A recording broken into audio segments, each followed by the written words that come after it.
모세가 태어날 당시 이스라엘 백성들, 즉 히브리 민족은 애굽에서 종살이를 하고 있었습니다. 이 당시에 애굽 왕 바로가 히브리 민족들이 너무 사람의 수가 늘어나니까 인구 억제 정책을 쓰는데, 사내 아이가 태어나면 그것은 이유 불문하고 나일강에 다 던지도록 명령을 했습니다. 그러니까 모세가 세상에 태어날 때는 히브리 민족으로 태어났기 때문에 죽을 운명을 가지고 태어난 것입니다. 그렇지만 기적적으로 모세는 이 바로의 공주에 의해서 애굽 왕궁에서 성장하게 됩니다. 애굽 왕궁에서 어릴 적부터 40세가 될 때까지 그렇게 그곳에서 살았습니다. 모세가 그러나 자기가 누구인지를 알고 있습니다. 이스라엘 레위 지파에 속한 그런 히브리 민족이라는 것을 너무나 잘 알고 있었습니다.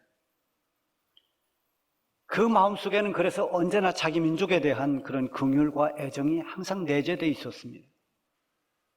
애굽의 왕자로 살고 있지만 자기 민족이 애굽에서 종살이 하면서 학대당하는 그 모습을 안타깝게 지켜봐야만 했습니다.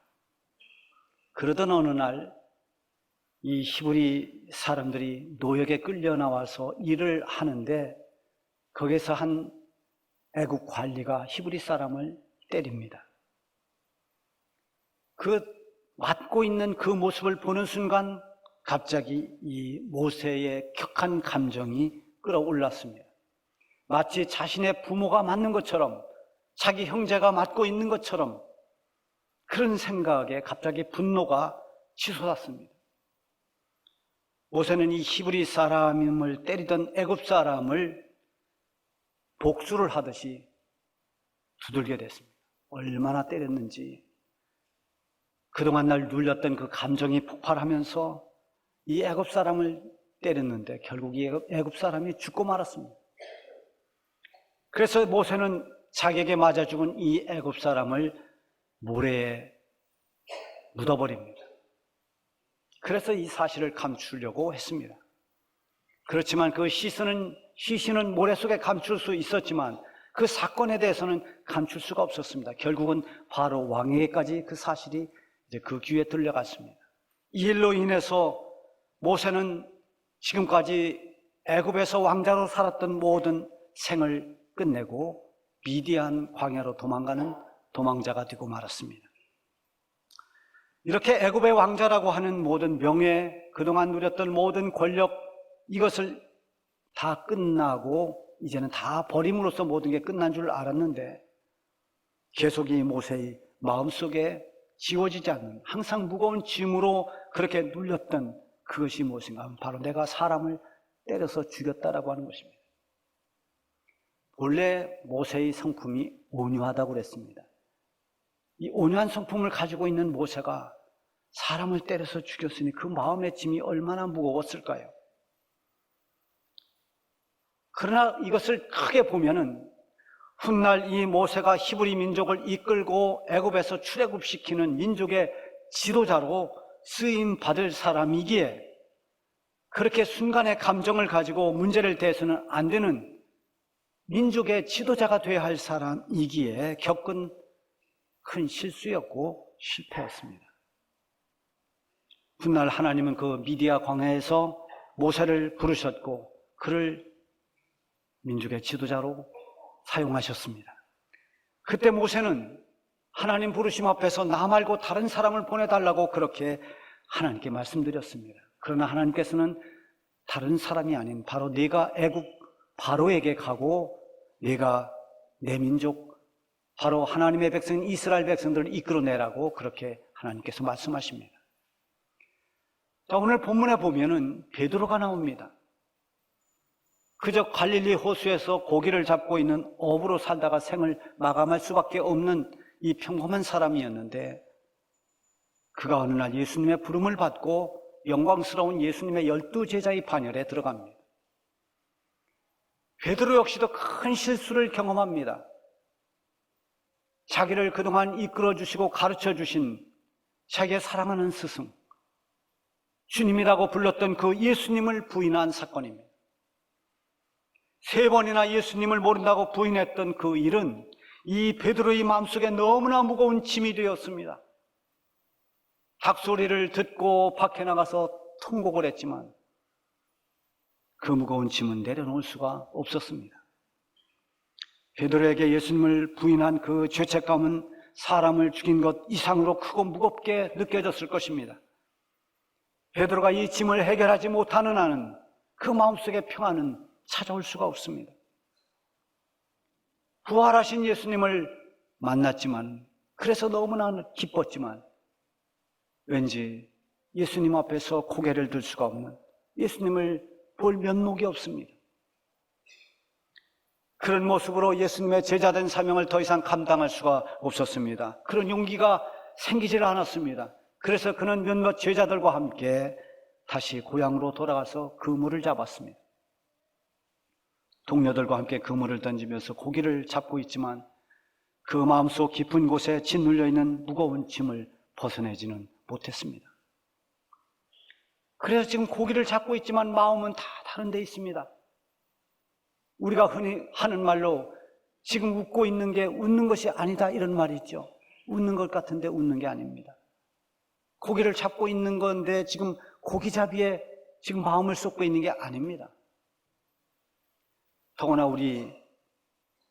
우리가 살아가는 일상에서 이런 일들을 많이 경험합니다. 겉으로는 편안해 보이는데 속에는 염려의 짐이 누르고 있습니다.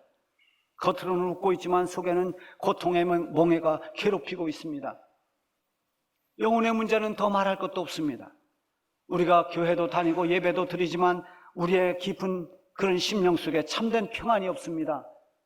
항상 기뻐하고 쉬지 말고 기도하고 범사에 감사하라는 말씀이 있지만 기쁨이 없고 감사가 없습니다. 심한 공허함, 또 반대로 무거운 어떤 죄책감, 이런 짐들은 분명히 치유되어야만 될 영적인 병들입니다. 무엇을 해도 마음에 무거운 짐이 있으면 집중력이 떨어집니다. 그래서 말을 실수하기도 하고 또 무엇을 해도 마음을 다해서 하지 못합니다. 그야말로 헛손질을 합니다. 그래서 마음에 신경이 쓰이고 무거운 짐이 있으면 계속 그것 때문에 어떤 일을 제대로 못합니다. 아침에 출근하는 사람, 또 아침에 학교 가는 우리의 자녀들 그 뒤에다 대고 상처 주는 말을 하면 안 됩니다. 신경 쓰이게 무거운 짐을 지워주면 안 됩니다. 종일 그것 때문에 일이 제대로 되지를 못합니다. 베드로가 지금 그물을 던지지만 과거처럼 그렇게 노련한 어부의 촉을 가지고 그물을 던지는 게 아닙니다. 그저 그물을 던졌다 끌어올렸다 하고 있지만 연거푸 끌어올린 그 그물은 빈 그물이었습니다. 물고기조차도 마치 놀리듯이 한 마리도 그물 안에 들어오질 않습니다. 그때 예수님이 베드로를 찾아오셨습니다. 베드로가 이렇게 빈 그물만 끌어올리고 있는 그 모습을 주님은 멀찍이서 지켜보고 계셨습니다. 주님은 우리가 괴로워하고 있을 때, 빈 그물질 하는 것처럼 그렇게 실패할 때 주님은 우리의 모든 것을 보고 계십니다. 뿐만 아니라 우리의 보이지 않는 우리 마음속에 있는 고통까지도, 그 마음의 짐까지도 주님은 다 알고 계시는 것입니다. 그러나 그때 주님께서 나를 보고 계십니다. 내가 괴로워할 때, 내가 힘들어할 때, 내가 뭔가 눌려서 어떤 일이 집중이 되지 않을 때 주님은 나를 보고 계시고 나를 찾아와 주시고 나의 모든 것을 알고 계시는 주님, 그 주님이 언제나 그때 우리를 찾아오고 계시는 것입니다. 주님이 베드로를 찾아오시지 않았더라면 베드로는 더 이상 위대한 제자가 될 수도 없고 사도가 될 수가 없었을 것입니다. 주님이 다시 찾아오심으로 해서 베드로가 다시 살아납니다. 베드로야말로 사도 바울의 고백처럼 나의 나된 것은 하나님의 은혜라고 고백해야만 될 그런 사람입니다. 예수님이 베드로를 찾아오신 것은 다시 그에게 사명을 감당하기 위해서, 그 사명을 감당할 수 있도록 하기 위해서 찾아오셨습니다. 다시 제자의 그 일을 가기 위해 필요한 치유와 회복을 주시기 위해서 베드로를 찾아오셨습니다. 예수님은 베드로에게 예수님을 3번 부인했던 그 가슴 쓰리고 무거운 죄책감을 벗어버리기 위해서 예수님을 사랑한다는 고백을 3번 하도록 했습니다. 그래서 예수님이 물으셨던 것은 네가 어찌해서 나를 부인했느냐, 이 질문이 아닙니다. 네가 정말 나를 사랑하느냐? 다른 무엇보다도 나를 사랑하느냐? 예, 주님, 그러하이다. 예, 주님 사랑합니다. 제가 주님을 사랑하는 것은 주님이 아십니다. 이것을 3번이나 반복했습니다. 여러분, 이렇게 주님께 사랑한다고 고백한 베드로의 마음은 진심이었습니다. 주님이 아신다고 하는 것은 내가 진실하다는 뜻입니다. 그렇게 주님이 아실 만큼 진실함을 담아서 주님을 사랑한다고 3번 고백했습니다. 여러분, 무슨 일을 하든지 주의 일을 하는 사람들은 그 기본이 주님을 사랑하는 것으로부터 비롯되어야 됩니다. 주님을 사랑할 때 진정한 주님의 일꾼이 될 수 있고, 주님을 사랑할 때 주의 몸된 교회를 사랑할 수 있습니다. 주님을 귀히 여기고 사랑할 때 주님과 관련된 모든 것을 소중하게 여깁니다. 베드로가 이렇게 사랑을 고백하고 난 뒤에 우리 주님께서 하신 말씀이 내 양을 먹이라, 내 양을 치라, 내 양을 먹이라, 이렇게 말씀하셨습니다. 주님의 양들을 돌보라고 하는 것은, 이 말씀은 다시 제자로서의 회복입니다. 더 나아가서 사도로서의 사명 회복을 지금 해 주시고 있는 것입니다. 하나님은 과거의 허물과 죄를 들춰내면서 정죄하는 분이 아닙니다. 하나님은 언제나 지금을 보십니다. 지금의 내가 회개하고 변하여 새 사람이 되었는가? 지금의 내가 정말 주님을 사랑하고 있는가? 지금의 내가 미래를 준비하고 있는 그런 준비된 하나님의 사람인가? 그래서 하나님은 우리가 말하는 왕년에 내가 뭘 했다는 과거의 하나님이 아니라 오늘 우리를 보시는, 오늘 우리 가운데 계시는 하나님이십니다. 너가 지금 어떤 사람이냐? 네가 지금 무엇을 하고 있느냐? 과거를 기준 삼지 않고 지금 어떻게 하는가를 하나님은 언제나 보십니다. 베드로에게 지금 필요한 것은 과거의 일로 인한 짐을 다 벗어버리고 진심으로 주님을 사랑하는 것이었습니다. 주님 사랑합니다. 이 고백을 하게 하고 내 양을 먹이라고 말씀해 주신 것은 지난날 벗어버리지 못했던 그런 마음의 죄짐, 그 무거운 짐을 다 벗겨주는 의식과도 같은 것입니다. 지금까지 과거에 매여서 한 발자국도 앞으로 나가지를 못하고 뒷걸음질 치던 이 베드로에게 이제부터는 용기 있게 제자의 길을 가라고, 사명자로서의 삶을 당당하게 살라고 우리 주님이 위로하시고 선언하신 것입니다. 따라서 그 길을 가기 위해 베드로가 명심해야 될 말씀을 주셨습니다. 이 말씀은 베드로뿐만이 아니라 오늘 주님을 따라가는 우리 모든 성도들에게 주시는 주님의 말씀이기도 합니다. 첫 번째는 내가 원하는 대로만 갈 수 없다는 것을 명심하라는 것입니다. 내가 원하지 않는, 다시 말하면 하나님이 원하시는 길로 이제 가야 된다는 것입니다. 18절 말씀에 보면 내가 진실로 진실로 내게 이르노니 내가 젊어서는 스스로 띠뛰고 원하는 곳으로 다녔거니와 늙어서는 내 팔을 벌리리니 남이 내게 띠띠우고 원하지 아니하는 곳으로 데려가리라. 누구나 그렇듯이 젊었을 때는 패기가 넘칩니다. 의욕이 넘치고 혈기가 왕성합니다. 베드로도 이렇게 열정이 가득했습니다. 그러나 모든 것이 자기 자신으로부터 시작했습니다. 자기에게 있는 힘, 자기에게 있는 열정, 자기에게 있는 능력, 자기의 그 넘치는 의욕, 자기가 옳다고 여기는 곳으로 갔고 자기가 원하는 곳으로 갔습니다. 자기의 생각과 자기의 모든 것이 기준이 되고 잣대가 되어서 달려갔지만 도처에 있는 장애물들을 보지 못했습니다. 그래서 걸려 넘어졌습니다.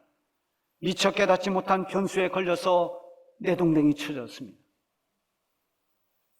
전에 그는 화가 날 때 검을 빼어 휘둘렀습니다. 궁지에 몰릴 때 예수님을 부인하기도 했습니다. 나름대로 애정과 의욕을 가지고 큰소리치며 행했던 것이 뒤늦게 알고 보니 하나님의 뜻을 어긴 것이었습니다. 그래서 예수님에게 책망받기도 했습니다. 사탄아, 내 뒤로 물러가라. 너는 하나님의 일을 생각하지 않고 사람의 일을 생각하는구나. 이게 젊었을 때의 베드로입니다. 그러나 베드로가 늙어서는 자기가 원하는 대로 가지 못합니다. 이제는 사명을 가지고 주님의 뜻을 따라가야 됩니다. 남이 내게 띠띠우고 원하지 않는 곳으로 데려가리라 하는 것은 베드로가 사도로서 그 사명을 감당하다가 사람들에게 끌려가서 순교당할 것을 말씀하신 것입니다. 순교는 베드로가 원하는 것이 아닙니다. 자기가 원하는 것은 아니지만 그 길이 베드로가 가야 할 길이고 그 길로 갈 때 하나님의 영광이 나타나는 바로 그 길이 하나님께 영광 돌리는 길이었습니다. 주의 길을 가는 믿음의 사람들은 자기가 원하는 길로 가면 넘어지게 되어 있습니다. 언제나 내가 원치 않을지라도 하나님이 원하시는 그 길로 가야 됩니다. 그 길로 가려면 때로는 참고 견뎌내야 됩니다. 인내가 필요합니다. 때로는 고난도 받습니다. 희생도 요구됩니다. 그러나 그 결과는 하나님께 영광이 되는 것입니다. 사사시대 이스라엘 백성들은 자기 소견에 옳은 대로 행했습니다. 언제나 내가 기준이 되었습니다. 각자 옳은 대로 행했습니다. 사람의 생각이 다 잣대가 됐습니다. 어쩌면 지금 우리가 사는 이 시대도 이런 위험이 가득 차 있습니다. 다 사람이 기준입니다. 하나님보다 사람이 우선이 될 때가 얼마나 많은지 모릅니다. 하나님께서 하시는 일이 사람의 생각으로는 이해되지 않을 때도 있지만 결과를 보면 그것은 드러납니다. 예수님이 고난을 받으시는 그 모든 과정을 보면 도무지 이해할 수 없는 불합리하고 억울한 일입니다. 그래서 전에 베드로도 주님이 그렇게 고난받으시고 죽으시면 안 된다고 만류했습니다. 이게 사람의 생각입니다. 그래서 흥분하기도 했습니다. 그런데 크게 보니까 그것이 하나님 원하시는 길로 가는 과정이었습니다. 우리는 예수님의 기도 안에서 우리가 어떻게 신앙생활을 해야 되는지를 배워야 됩니다. 아버지요, 내 원대로 하지 마옵시고 아버지의 원대로 하옵소서. 내가 원하는 대로 가는 것이 아니라 하나님이 원하는 길로 언제나 걸어가야 됩니다. 그리고 또 하나는 다른 사람은 상관하지 말고 너는 나를 따르라고 말씀하십니다. 예수님은 베드로를 쳐다보시면서 말씀하십니다. 나를 따르라. 예수님의 두 번째 부르심입니다. 첫 번째 부르심도 이곳 갈릴리 해변에서 있었습니다. 베드로와 안드레가 고개를 잡고 있을 때 그들을 보면서 주님이 부르셨습니다. 나를 따라오라. 내가 너희를 사람을 낚는 어부가 되게 하리라. 이 말씀을 듣고 그들은 그물을 버려두고 예수님을 따라갔습니다. 그렇게 해서 예수님의 제자가 되었습니다. 예수님의 공생애 3년 동안 베드로가 열심히 따라다녔습니다. 그런데 예수님이 그 사역을 마칠 때쯤에 베드로는 예수님을 부인하고 말았습니다. 3년 동안 잘 쌓았던 탑이 한꺼번에 무너지듯이 그렇게 무너진 베드로는 실망과 낙심에 눌려서 다시 버렸던 그물을 잡았던 것입니다. 그러나 예수님이 다시 찾아오셔서 베드로의 짐을 벗겨주셨고 그를 일으켜 세워주시고 다시 사명을 주셨습니다. 우리가 때로는 실패해도 과거의 여러 가지 돌아보면 우리가 어리석은 일을 행했다 할지라도 그래서 낙심 가운데 있을 때 주님은 다시 우리를 세워 일으켜 주십니다. 다시 일어나라고, 다시 내가 너를 부른 그 사명의 길을 가라고 우리를 격려해 주십니다. 그래서 다시 사명을 주시는 것은 하나님의 특별한 은혜입니다. 이것을 깨달으면 우리는 순종해야 됩니다. 아멘으로 따라가야 됩니다. 나를 따르라. 주님이 그렇게 말씀하십니다. 얼마나 큰 은혜입니까? 그런데 그때 베드로의 눈에 한 제자가 들어왔습니다. 예수님께서 사랑하시는 그 제자, 마지막 만찬 때 예수님 품에 기대서 예수님을 팔 사람이 누굽니까? 라고 물었던 바로 그 제자, 그 제자가 바로 요한입니다. 베드로가 요한을 보고 예수님에게 물었습니다. 주님, 이 사람은 어떻게 되겠습니까? 어떻게 되겠습니까? 22절에 보면 예수님 말씀하시죠. 예수께서 이르시되 내가 올 때까지 그를 머물게 하고자 할지라도 네게 무슨 상관이냐? 너는 나를 따르라 하시니라. 베드로는 요한을 의식했습니다. 베드로, 요한, 야고보, 이 세 사람은 12제자 가운데서도 특별히 주님의 사랑을 받았던 사람들입니다. 변화산에 올라갈 때도 이 세 제자만 데리고 올라갔습니다. 마지막 갈람산에 올라갈 때도 그 산 밑에 다른 제자들을 두고 이 세 제자들을 데리고 올라갔습니다. 사랑받았던 제자들입니다. 지금 이 시대 같았으면 예수님이 얼마나 비난을 받았을까요? 아니, 제자가 12명인데 모두에게 다 공평해야지, 형평성에 맞지 않는다고 왜 3명만 편애하냐고 그렇게 난리 법석이 났을 것입니다. 우리는 하나님이 하시는 일은 때로 우리가 이해하지 못하는 일들이 많이 있습니다. 그러나 하나님이 기준이지 내가 생각하고 내가 옳다고 하는 것이 내가 기준이 되면 안 됩니다. 우리는 성경을 읽을 때도 마찬가지입니다. 어쨌든 베드로의 의식 속에는 그 같이 사랑받던 요한이 은근히 경쟁자가 되기도 하고 질투심을 느끼기도 했을 것입니다. 예수님은 베드로에게 내가 요한에게 어떻게 하든 그를 내가 다시 올 때까지 이 땅에 머물게 하든 그게 무슨 상관이냐? 너는 다른 사람이 아닌 바로 너는 나를 따라오라. 이렇게 말씀하십니다. 지금 베드로에게 말씀하시는 예수님의 관심은 베드로입니다. 다른 사람이 어떻게 하든 너는 나를 따르라고 말씀하십니다. 하나님의 말씀이 성령을 통해서 우리 가운데 임할 때 그 말씀은 나에게 주시는 말씀입니다. 저 사람 들으라고, 저 사람이 들으면 딱 맞는 것이라고 그렇게 생각할 게 아니라 오늘의 이 말씀이 주님이 나에게 주시는 말씀으로 받아야 됩니다. 주님은 나에게 관심이 있습니다. 나를 지켜보시는 것입니다. 기도를 통해서 마음에 감동이 오고 응답이 올 때 그 응답은 나에게 주시는 응답입니다. 남을 의식하는 신앙은 잘못된 비교 의식이 됩니다. 그래서 질투를 하게 되거나 아니면 정죄를 하게 됩니다. 하나님은 언제나 나를 보고 계십니다. 남들을 보면서 비교하지 말고 나를 향하신 하나님을 주목하십시오. 하나님은 나에게 찾아오시고 나에게 말씀하십니다. 다른 사람은 어떻든 너는 나를 따라와라. 남들이 어떠하든 너는 이 시대의 진실한 그리스도인이 되어서 나를 따라오라고 말씀하시는 이 말씀을 오늘 설교를 통해서 주님의 음성으로 들을 수 있기를 바랍니다.